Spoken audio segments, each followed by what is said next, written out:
The Caterpillar 450E is the largest backhoe loader in the Caterpillar range and weighs around 11 tonnes.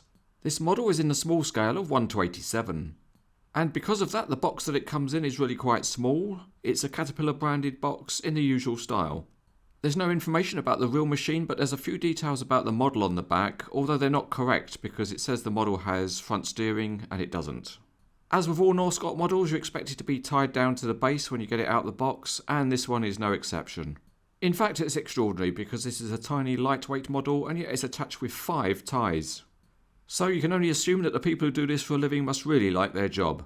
Anyway, after fighting the packaging, the model is complete out of the box.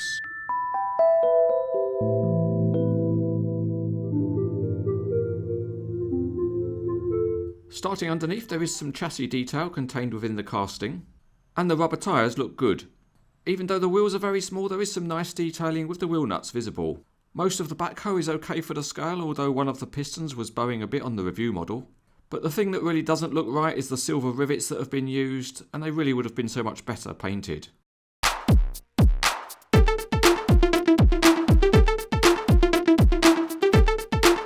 In this time out, we'll look at model scales, and 187 is a small scale, meaning that 1 unit of length on the model is equivalent to 87 units on the real machine.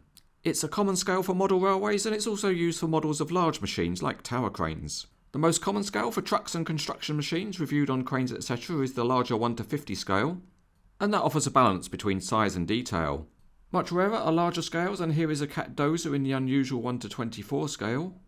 And it's noticeably bigger than a 150 scale model, and it's definitely one for people who like to go large.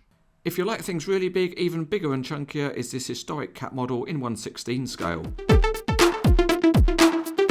The cab is quite finely detailed with its large windows and nice lights and wiper. And a nice touch in such a small scale is the Cat logo on the back of the operator's seat.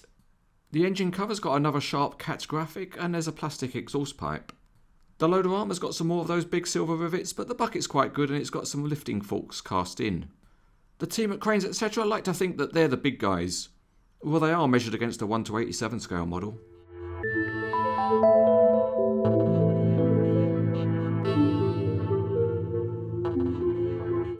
Putting the 450E out on the test track, and although it's a very small model, it rolls along really nicely. The wheels spin fine, but there's no working suspension or steering. Looking next at the loader function, and it's been implemented quite well considering the small scale. The bucket raises to a good height and the tipping angle is very good too. And it'll also stay in any pose that you want to set. The only slight issue on the review model was that the bucket wasn't quite horizontal, but you'd hardly notice that.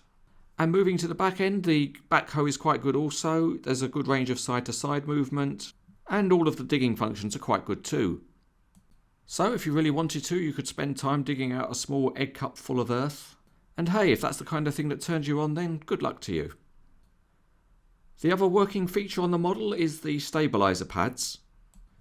These can be lowered on both sides, and they've got a nice little touch in that the pads are both pivoted. So the pads can always be flat on the ground, and it doesn't matter what angle the stabiliser beams are at.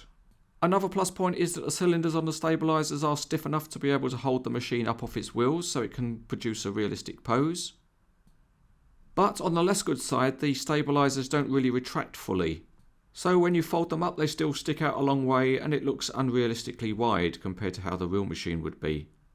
In summary, this is a tiny scale model, so inevitably there are some compromises. But it's just a pity that the large silver rivets so obviously reduce the ability of the model to look authentic. Apart from that, the details and features of the model are quite reasonable.